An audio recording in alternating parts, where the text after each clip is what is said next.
So for the last couple of days I've been thinking a lot about Dave Sim. And Dave Sim, for those who don't know, is the guy behind Cerebus, which was one of the most successful independent comics of all time. He's a Canadian and he started Cerebus in 1977 and proceeded then over the next 30 odd years or so to do 300 issues, mostly by himself. Well, when I say mostly by himself, he had that kind of a manga type system going on where he inked and drew and wrote the characters and did the lettering and that, and he had a guy called Gerhard who did the backgrounds and wonderful, really massively, gorgeously rendered backgrounds, you know, lots of cross-hatching and all that, just really beautiful artwork. But I kind of got thinking about him yesterday because he was such a huge influence on me at one point that Cerebus, I would say, for many, many years was my favourite comic. And by that I mean the first 200 issues or so. The last 100 issues just didn't grab me at all. When I mean the first bit, guys, is pretty good, and then it kind of descends down into madness. It becomes just like a place for Dave Sim to talk about the stuff he wants to talk about, but not in a kind of, he doesn't do it through characters, he just kind of does it very blatantly and obviously that it's him talking. He's even in the book, in Cerebus, towards the end, I think it's in Reads, where he comes in as a character and talks to Cerebus as his creator, who's called Dave, which is obviously Dave Sim. But what got me thinking about him was that he has a YouTube channel and he does weekly vlogs, and I wasn't aware of it at all, and I just kind of was doing a quick search for Dave Sim on YouTube and I found him, and it got me a wee bit kind of, I suppose, sad in one way, because he's only 1,000 viewers or 1,000 subs. He's been doing this for a long while, but he has massively fallen out of favour with people, so much so that it seems that when I went to check that his books are out of print, that you can't buy Cerebus anymore. They don't seem to be available. You can buy them digitally. He seems to have remastered them and stuff like that, but actually just in the general release, like in your Amazon's book depositories, they're not there. And the reason why he kind of fell out of favour was that he got himself labelled as a misogynist. And mostly through his kind of anti-feminist kind of rants, I suppose. And he has one blog post which is 15 unbelievable things that you have to believe before breakfast, which is basically his manifesto towards why feminism sucks. Now, whatever is your kind of thoughts around these things, that's not kind of the debate on that, because people have been debating him forever about this, and you know, there's both sides to this kind of whole thing. Well, depending on what way you want to look at it, there's both sides of these things. But what I'm just saying is, I'm not kind of, in the same way that when I had that kind of interest in Jordan Peterson and people would talk about his kind of his politics, I don't really care about that kind of stuff. The Dave Sim, well, I suppose I do care about it. Like, I mean, it's kind of the Smith saying, I don't care about people's feelings that have been hurt and that kind of stuff, and that people, I don't care about the issues. I do care about the issues. What I mean in that kind of sense, when I say that about people like Jordan Peterson or about this, that's not why I'm interested in them. And so, I mean, to have the things that I find interesting about them and the things that I don't, and the things I don't find interesting about them, I don't care about them in regards to them as my interest in them.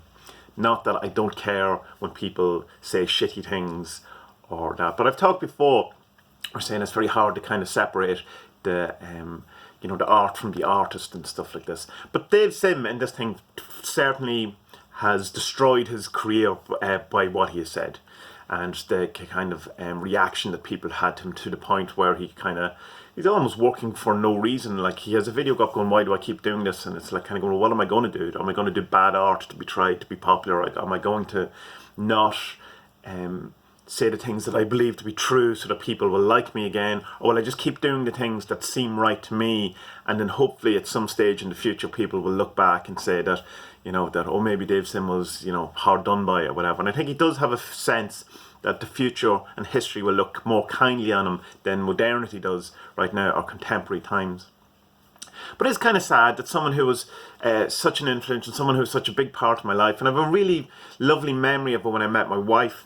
I was in the process of buying all the single issues of Cerebus, because it was at a stage in my life where I was finally able to start being able to afford to do things like this. And we would have many days where we would bid on them on eBay and stuff. And this was back in the day when eBay was like cool. And so I have a lot of kind of memories around Cerebus and going to shops and going to comic shops with my wife in the early days. I'm sure she thought it was fantastic to be dragged around all these comic shops trying to buy Canadian black and white comics from the 70s and 80s. But she indulged me, and it went well, and she still likes me, I assume. So it's just kind of looking at it, because when I'm doing my new comic and stuff, there is definitely elements of Cerebus, the art style and the approach and the rendering and stuff that I want to bring with me, and I want to bring as a facet of the comic that I'm doing. And just delving into kind of Dave Sim's world now to see that he's kind of like, the whole thing about Cerebus is that he, like, the prediction that the judge on the moon says to him in the middle of the comic, spoilers, is that he tells him that you will die alone, unmourned and unloved. And it seems like in my recent kind of video about hypersigils, where I'm talking about the fiction echoing real life, it seems to be that it's a thing that the hypersigilness of the Cerebus comic seems to be coming true, where that he had this rise to fame, this huge Dave Sim rise to fame, as Cerebus does, becomes the Prime Minister or the Pope, etc. And then there's this huge dive in which the last 100 issues or so is just basically Dave Sim's manifesto, and where everyone kind of falls away from him or whatever, which happened in the fiction and happened in his real life, where it seems likely at the moment that he's in some form going to die alone, unloved and unmourned, which is an interesting kind of thing. Like, and that makes me a bit sad, but it's also like, you can see the magic of it. You can see if you're going to do your life's work around these things, there's going to be some sort of bleacher, I believe. Anyway, so it's an interesting thing, and I don't know how I feel about it. Like I said, like there's that manifesto of that his 15 things you have to believe. There's some of it that you can kind of go, well, I understand where you're kind of coming. Some of it where I just go, no, I'm not. I that seems bitter, and for want of a better word, it doesn't feel anti-feminist as it feels kind of anti-women, or feels like there's a kind of a lot of hatred towards women or something. But like he protests that immensely and says that that it's not the case, that he loves women, all of these type of things. A lot of his characters in this book seems to be a case that they seem to want to blame all of their life's misery on women, rather than any kind of a thing that they've done themselves, or your part to play in it as well. So anyway, like I said, that's not really the misogyny element of Dave Sim that I wanted to think, more that how the art and his career echoed in his art, and how it's kind of ended up in a sad place. But yet he seems somewhat hopeful about it all, in that he will be vindicated in the end, and that history, as I say, will look more favourably upon him than they do now. But I would say, if you can get past the politics of it, and you can get past the kind of rhetoric and hatred and all of these things, and actually just read the stuff, some of it is, it's obviously, as I say, it's echoed in the book, so the storyline, so it's hard to totally avoid it. But the first 200 issues of Cerebus are wonderful, and you will have a different appreciation perhaps of the last 100 issues. I have a friend who loves the last 100 issues and thinks it's wonderful, and some of the best work done in comics. So I could, while I'm on the side of, most people feel the last 100 issues are less good than the first 200, you may feel different.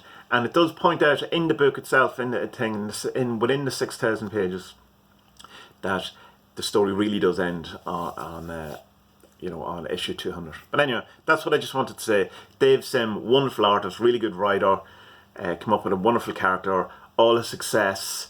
And sometimes when you write fiction and you make your main character go through some hardships, and you really incorporate yourself into it, when you have all the aspects of a hypersigil, you have to be careful that you don't end up making a hypersigil unbeknownst to yourself. So that's it. That's all I wanted to say.